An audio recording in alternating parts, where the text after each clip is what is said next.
Hello student, स्वागत है आपका इस क्लास में जिसमें आप पढ़ने वाले हैं क्लास 4 की गणित की वर्कबुक, जिसका चैप्टर पढ़ने वाले हैं आज 13, जिसका नाम है दशमलव।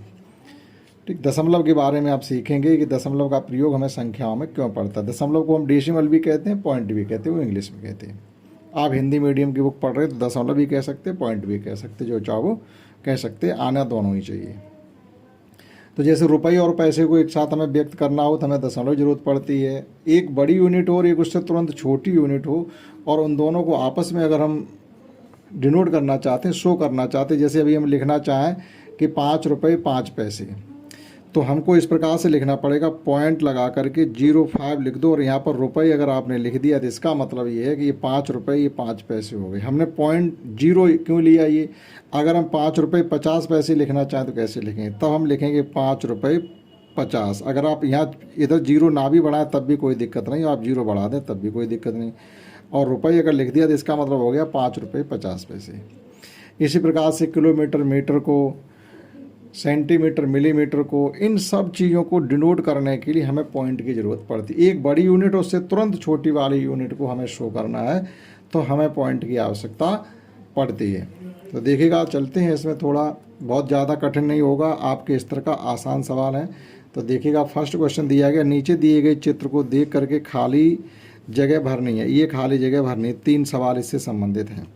पहले में 1 सेंटीमीटर और 2 सेंटीमीटर के बीच में कितने खंड होते? जब आपके पास स्केल होगी पटरी, तो जब उसमें देखोगे 2 खानों के बीच में तो छोटे छोटे 10 खाने होते। जैसे यहाँ पर देखिएगा, ये यहाँ 0 और यहाँ पर 1 है, ये कि नहीं, यानी 0 और 1 के बीच में, या 1 और 2 के बीच में, या 2 और 3 के बीच में, जब भी आप इन छोटे छोटे खानों को इस प्रकार से गिनेंगे तो ये आपको 10 खंड मिलेंगे।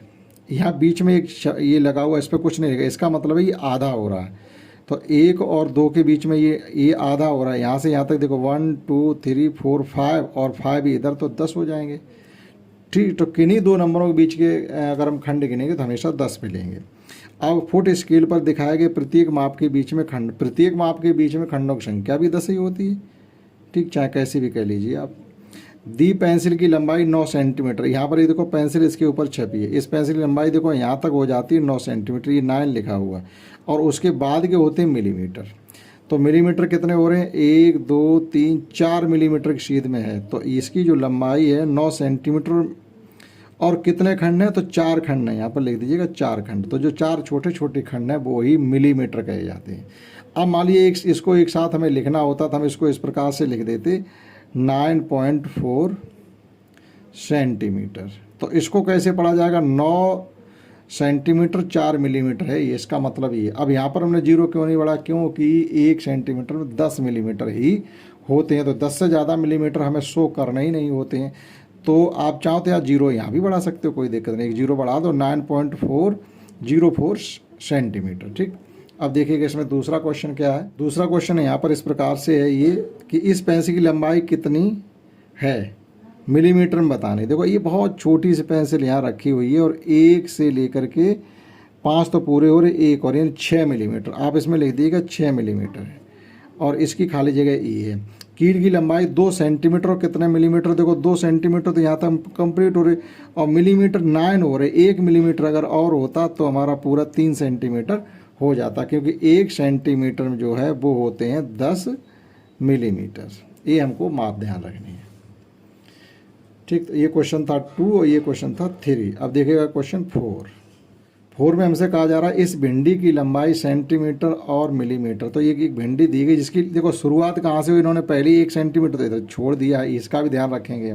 अगर 0 से रखा होता तो ठीक था, 1 से रखा है इन्होंने, तो यहाँ से यहाँ तक 1 2, यानी जब आप जैसे हमने यहाँ पर रखा है ये यहाँ पर 9 पर, तो इसका मतलब यहाँ 8 हो रहे, क्योंकि 1 हमने इधर छोड़ दिया है।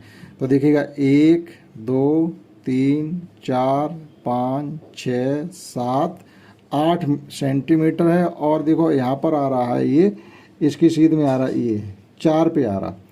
तो आप इसमें लिख दीजिएगा 8 सेंटीमीटर और 4 मिलीमीटर इस भिंडी की लंबाई। इसे सेंटीमीटर में कैसे डिनोट करेंगे? देखो वो भी इन्होंने कहा, तो सेंटीमीटर में लिखने के लिए आप लिख सकते हो 8.04 सेंटीमीटर। अगर लिख दिया तब भी एक ही बात है, तभी इसको यही पढ़ा जाएगा 8 सेंटीमीटर 4 मिलीमीटर। देखिएगा फिफ्थ क्वेश्चन क्या है, बताइए कि राम की पेंसिल की लंबाई कितनी। राम की पेंसिल, अब देखो ये जीरो से मापी गई है, तो राम की पेंसिल की लंबाई है बेटा 1 2 3 4 5 6, 6 सेंटीमीटर और 1 मिलीमीटर। 6 सेंटीमीटर और 1 मिलीमीटर राम की पेंसिल की लंबाई है। इसी प्रकार से यहाँ पे पूछा गया, बताइए मोहन की प्रकार की लंबाई कितनी। ये भी देखो जीरो से रखी हुई है, तो 1 2 3 4 5 तो सेंटीमीटर है और 4 मिलीमीटर। ठीक, तो 5 सेंटीमीटर और 4 मिलीमीटर ऐसे लिख दो इसे, या इसको ऐसे लिख दो 5.04, लेकिन यहाँ पर लिखना पड़ेगा आपको सेंटीमीटर। ठीक, इसी प्रकार से इसको लिख सकते थे हम यहाँ पर 6.01 सेंटीमीटर। तो इस प्रकार से इन दूरी को डिनोट करने के लिए देखो हम दशमलव का प्रयोग करते हैं। एक बड़ी माप होगी उससे तुरंत छोटी माप को बताने के लिए दशमलव लगाते हैं। ऐसा नहीं है इधर हम किलोमीटर लिख दें और पॉइंट लगा के मिलीमीटर लिखें, नहीं। किलोमीटर से जो छोटी माप होती है वो मीटर होती है, मीटर छोटी माप सेंटीमीटर होती है। तो मीटर अगर इधर लिखेंगे तो इधर सेंटीमीटर होंगे, इधर किलोमीटर होंगे तो इधर मिलीमीटर होंगे, इधर सेंटीमीटर है तो इधर मिलीमीटर होंगे, अगर इधर रुपए हैं तो इधर पैसे होंगे। ठीक, इस प्रकार से जो है दशमलव सेपरेट करता चीज़ों को। एक तरफ आपके उल्टे हाथ की तरफ अगर बड़ी यूनिट है तो सीधे हाथ की तरफ उससे तुरंत छोटी यूनिट होगी, ना कि हमने एक तरफ तो लिख दिया किलोमीटर और पॉइंट के बाद इधर बताने लगे मिलीमीटर। नहीं, इधर अगर हमने किलोमीटर लिखे तो पॉइंट के बाद मीटर होंगे। ठीक, और अगर इधर हमने मीटर लिखे तो पॉइंट के बाद सेंटीमीटर होंगे, और इधर अगर हमने सेंटीमीटर लिखे तो उधर मिलीमीटर होंगे। ये हमको ध्यान रखना है। अब देखिएगा ये हमको सवाल करने हैं, जैसे यहाँ पर 1 2 3 4 5 6 7 8 9 10 जैसे भिन्न करवाई थी हमने, उसी प्रकार से सेम क्वेश्चन है। यानी 10 खाने में से हमने एक कलर किया, देखो 1/10 ये भिन्न रूपित होती है, इसी को हमने 1/10वां लिख सकते हैं, यानी 10वां भाग, और इसे पॉइंट में ऐसे लिख दिया गया। अब यहाँ पे देखिएगा हमारे यहाँ भी 10 खाने हैं, 10 में से हमने 3 लिए, तो यहाँ लिखेंगे 3/10वां, 3/10वां। इसका मतलब ये है कि किसी चीज़ के 10 भाग किए गए, हमें उसमें से 3 मिले हैं। अब भिन्न के रूप में अगर इसी को लिखना चाहो तो 3/10 लिखेंगे। टोटल बटे में लिखते हैं, जो हमने लिए हैं या जो कलर किए वो ऊपर लिखते, और इसको देखो दशमलव में यहाँ चेंज कर दिया है। ठीक, जितने जीरो हैं दशमलव के बाद उतने ही अंक होंगे।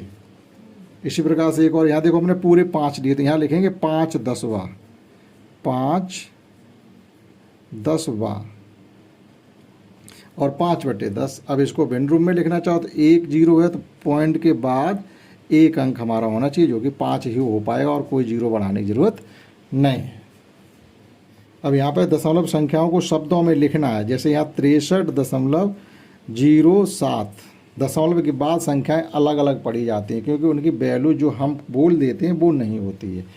तो हमने लिखा 63.07। अब इसको हमने लिखा है 0.83 लिखेंगे, ना कि 0.83 लिखेंगे। क्यों नहीं लिखेंगे जरा वो चीज़ को समझ लीजिएगा। जैसे अगर हम 83 लिख देते हैं तो ये 83 नहीं है। क्यों नहीं, अगर हम दशमलव के बाद इसे विस्तार रूप में लिखें तो इसे 8 लिखेंगे 10 प्लस और 3 लिखेंगे 100। तो कहने मतलब है ये है हमारा 8/10वां भाग। ठीक, और ये है 300वां भाग, यानी बहुत छोटा, 100 में से तीसरा हिस्सा, 10 में से 8वां हिस्सा। तो हम 83 कैसे कह सकते हैं, उनकी वैल्यू चेंज होती है, इसलिए हमें दशमलव के बाद संख्याएं अलग अलग करके पढ़नी पड़ती हैं। ना तो ये 8 है और ना ही ये 3 है, यानी ये 80 हो ये 3 हो तब तो 83 कहेंगे, नहीं। ये तो है हमारा 8/10वां, यानी 1/10 8/10, और ये हमने 100 में से 3 ले लीजिए, यानी 100वां भाग है। तो फिर इसलिए हमको दशमलव से बाद अंक संख्या अलग अलग पढ़नी पड़ती हैं, लिखनी पड़ती हैं। ये हमने लिखा, इधर की पूरी लिखेंगे 25.58 13.427, और इसी प्रकार से 425 पूरा लिखेंगे, 405 लिख दिया, 5 नहीं है यहाँ पर 25 है, 425.307। तो इस प्रकार से इनको हम दशमलव में लिखें। दशमलव के बाद की संख्याएं अलग अलग लिखी जाती हैं, उन्हें पूरा अंक नहीं लिखते हैं। तो ऐसे इन संख्याओं को हम शब्दों में लिख सकते हैं।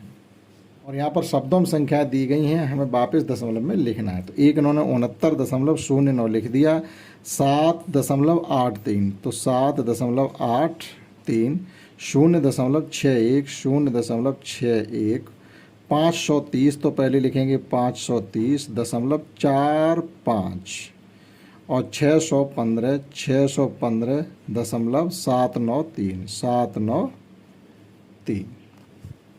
अब यहाँ पर हमें इनकी मैचिंग करनी है, तो 1/10 की मैचिंग कर दी 0.1 से, 1/10 की मैचिंग उन्होंने 0.1 से कर दी। अब 0.5 का मतलब होता है 5/10, तो 5/10 की मैचिंग हो जाएगी जाके, यहाँ थोड़ा नीचे लिखा हुआ है 5/10, इसकी मैचिंग हो जाएगी इससे। ठीक, उसके बाद 0.8 है, तो 0.8 का मतलब है 8/10, और 8/10 है नंबर 1 पर, तो इसकी मैचिंग इससे हो जाएगी। फिर है 9/10, 9/10 का मतलब होता 0.9, जितने दशमलव यहाँ जीरो हैं उतने ही, जैसे यहाँ 1 0 है तो आप दशमलव लगा के 9 डायरेक्ट लिख दें, 1 अंक होना चाहिए, तो इसकी मैचिंग हो जाएगी सबसे लास्ट वाले नंबर से। फिर 0.6 की मैचिंग हो जाएगी हमारी 6/10 से यहाँ पर, और ये 0.7 है, तो 0.7 है हमारा यहाँ पर नंबर, इससे ऊपर है ये, इससे मैचिंग करेंगे। और 0.40 बचा हुआ है, और इसकी मैचिंग करेंगे जा कर के हम आपका इससे, यानी 4/10 से। तो इस प्रकार से आप समझ लीजिएगा कि इनकी हमने इस प्रकार से मैचिंग की है। आगे देखिए, अब ये टेबल हमको फिलअप करनी, एक इन्होंने लिख दिया यहाँ पर दहाई, इकाई, सैकड़ा, दहाई, इकाई, और दशमलव के बाद के पहला दसवां होता, दूसरा सौवां होता, तीसरा हजारवां, 10,000वां, ऐसे चलते हैं। ठीक, तो अब इसमें देखिएगा यहाँ 58 लिखा हुआ, तो पूरा 58 पॉइंट से पहले फिर हमारा है 670, 670 दशमलव के बाद, इधर कोई अंक दशमलव से पहले नहीं है, तो यहाँ लिखेंगे 0.914, बस इतनी सी बात थी। और इन नंबरों को यहाँ पर हमने टेबल में लिखना है, वो ऊपर जो नंबर दिए वो नंबर हमने सब यहाँ पर इस प्रकार से ये लिख लिए। अभी इनको इस टेबल में भरना है, बस एक नंबर जैसे भर दिया वैसे सब भरते चले जाए। यहाँ पर 2 नंबर हैं तो तीसरे वाले में नहीं भरेंगे, यहाँ से भरेंगे, दशमलव यहाँ लगा, 1 यहाँ नंबर, 1 यहाँ, तो हम 5 2 तो ये आ गए, दशमलव के बाद आप लिखेंगे 4 6 8, और इसमें 3 है तो हमारे पास 3 है, सैकड़ा, दहाई और इकाई, तो 3 6 7, और इसमें पॉइंट के बाद केवल हम 3 भर पाएंगे। यहाँ भी 3 अंक हैं, 6 3 7, और यहाँ पॉइंट के बाद 2 3 और 8 भरेंगे, और यहाँ एक ही अंक है पॉइंट के इधर, तो 5 को यहाँ लिखेंगे, 0.507 लिखेंगे, और यहाँ कोई अंक नहीं है, 0.005, इस प्रकार से भरे जाएंगे। ये 100वां है, 5 100वां है, यानी 100 में से आपको 5 हिस्सा मिलेंगे, यानी 100 रुपये में से 5 रुपये, इसका मतलब ये है। इसी प्रकार से हमको ये करने हैं, 2 दशमांश मतलब है 2/10, और ऐसे फ्रैक्शन उसमें दशमलव में चेंज करें, तो यहाँ पर 1 0 है तो पॉइंट लगा के 1 अंक होना चाहिए, यानी 2 आ पाएगा। इसी प्रकार से यहाँ पर 1/100वां भाग, तो 1/100, अब देखो 2 0 है तो पॉइंट के बाद 2 अंक होंगे, एक पहले 0 लगाएंगे, बाद में ये 1 लिखेंगे। इसी प्रकार से 5/100वां भाग, तो 5/100वां भाग मतलब 5/100, और 0.05, 1,000वां भाग, यानी 1,000 में से आपने 1 रुपया खर्च किया है, तो पॉइंट में चेंज करने के लिए हमारे पास 3 0 है, तो दशमलव बाद 3 अंक होने चाहिए, 2 0 बढ़ाएंगे और 1 ये लिखेंगे। और इसी प्रकार से 7,000वां भाग, तो इसका मतलब है 7/1000, दशमलव में चेंज करने के लिए पहले 2 0 बढ़ाएंगे फिर 7 लिखेंगे, यानी जितने यहाँ 0 हैं दशमलव के बाद उतने अंक होने चाहिए। तो पूरे करने के लिए हमारे पास तो यहाँ 1 ही है, तो उससे पहले आप उतने 0 बढ़ा लें, 1 ये अंक है तो 2 0 बढ़ा लें, 3 अंक हो जाते हैं। अब यहाँ पे देखिए संख्या विस्तारित रूप में लिखी, हमें आपको ये बताना है कि इसे कैसे मानक रूप में लिखते हैं, यानी स्टैंडर्ड फॉर्म में। तो ये 1 0 है तो दशमलव बाद 1 अंक, 2 0 है तो 2 अंक, 3 0 है तो 3 अंक, बाद में हमने इस सम को जोड़ दिया। अब ऐसे ही आपके 10 और 6 तो ये हो जाएंगे हमारे 16, और ये हो जाएगा 0.3, ये हो जाएगा 0.08, और ये हो जाएगा 0.004। अब इन सबको एडिशन करते, ये तो 16 ही रहेगा, पॉइंट लग गया, 3 8 0 4, 3 8 और 4। आप जब इनको एडिशन करोगे तो ये इतना ही आएगा। इसी प्रकार से यहाँ पर देखिएगा ये 7 है, और इसे 0.04 लिख सकते हैं, 2 0 है तो 2 अंक होंगे, और यहाँ पर पॉइंट या 3 0 है तो 006 लिखेंगे। अब जब एडिशन करोगे तो यहाँ 046, देखो यहाँ दशमलव बाद 1 अंक है तो यहाँ 0 रहेगा, कहने मतलब आप इनको जोड़ेंगे जब, तो कैसे करेंगे, अगर आप कंफ्यूज हो रहे हो तो आप ऐसे करके जोड़ लेंगे। देखिएगा हमने लिखा 7 के बाद 3 जीरो, दशमलव के बाद कितने अंक हैं यहाँ पर 3 तक हैं तो 3 जीरो, फिर 0.04, फिर 0.006, जरा एडिशन करना तो 6 आएगा, 4 आएगा, यहाँ कोई अंक नहीं है तो 0 आएगा, पॉइंट लग गया 7, वही हमने यहाँ लिखा है। इन द सेम वे ये 10 प्लस ये हो जाएगा 0.8 और ये हो जाएगा 0.009। अब आप इनको एडिशन करें, कैसे करेंगे देखो, पहले हम लिखेंगे 10, दशमलव लगा के यहाँ 3 जीरो है तो 3 दशमलव के बाद सबसे ज़्यादा अंक कितने 3, तो 3 जीरो, अब 0.009, ज़रा जोड़िएगा, 9 आ गया, ये 0 आ गया, ये 8 आ गया और ये 0 10, तो ये आ गया आपका 10.809। अगर कन्फ्यूजन आपके पास हो तो ऐसे करके एडिशन कर लें। इसी प्रकार से और हैं तो ये हो जाएगा 5 धन, ये हो जाएगा 0.08, 2 अंक हैं तो दशमलव के बाद 2 जीरो हैं तो दशमलव के बाद 2 अंक, यहाँ 3 है तो दशमलव के बाद 3 अंक करने पड़ेंगे, 2 जीरो बढ़ाइएगा, 5083, जैसे वहाँ जोड़ा वैसे यहाँ जोड़ेंगे। ये 300 हमारे पास पूरे ही है, 307 है, इसे लिखो 0.04, 1 अंक जीरो है तो 1 अंक होना चाहिए, 2 जीरो है तो यहाँ 2 अंक होने चाहिए, 8। अब जोड़ेंगे तो 307 तो कंप्लीट रहेंगे, उसके बाद हमारा हो जाएगा 4 और 8, 1 40 और 1 8 48। यह आप ऊपर नीचे लिख के जोड़ लेंगे। विस्तारित रूप को मानक रूप में लिखा था, अब आपको वापस इनको विस्तारित रूप में ही लिखना है। तो देखिएगा, डायरेक्ट आप लिखेंगे, या तो आप ऐसे लिखें या डायरेक्ट ऐसे लिख दें। तो हम क्या करेंगे, 65 को लिख सकते हैं 60 धन 5 धन 3 को लिखेंगे 3/10, पहले नंबर पर तो 1 जीरो, 8 दूसरे नंबर पर तो इसके नीचे 2 जीरो आएंगे और 6 तीसरे नंबर पर तो यहाँ पर 3 जीरो आएंगे। ले विस्तारित रूप में लिख गया। इसी प्रकार से यहाँ पर दशमलव से पहले कोई संख्या नहीं, 7 पहले नंबर पर तो 7/10 प्लस लगाएंगे, 2 दूसरे नंबर पर, 2 के नीचे 2 जीरो, 5 तीसरे नंबर पर तो 5 के नीचे 3 जीरो, यहाँ पर 4 है प्लस, यहाँ कोई अंक नहीं है सब छोड़ देंगे, लिखेंगे 9 और 9 कितने नंबर पर 1 2 3 तो 1 के साथ 3 जीरो, विस्तारित रूप। In the same way 1 plus 3/10 plus 4/100, जितने दूरी है दशमलव की उतने जीरो आने चाहिए, 3 दशमलव, यहाँ जीरो नहीं लिखेंगे, 7/100 करेंगे सीधा सीधा, क्योंकि 100 दूसरे नंबर पे तो 2 जीरो आ गए 1 के साथ हमेशा। अब यहाँ पर शब्दों में संख्याएं दी गई, उन्हें हमें अंकों में लिखना है। जैसे 57.857, तो पहले 57.857, 0.042, 56.015 और 25.024, और यहाँ पर ये संख्याएं दी गई थी, हमें इन्हें शब्दों में लिखना है। तो यहाँ पर 5.37, 5.37, 0.853, 45.907, 54.256।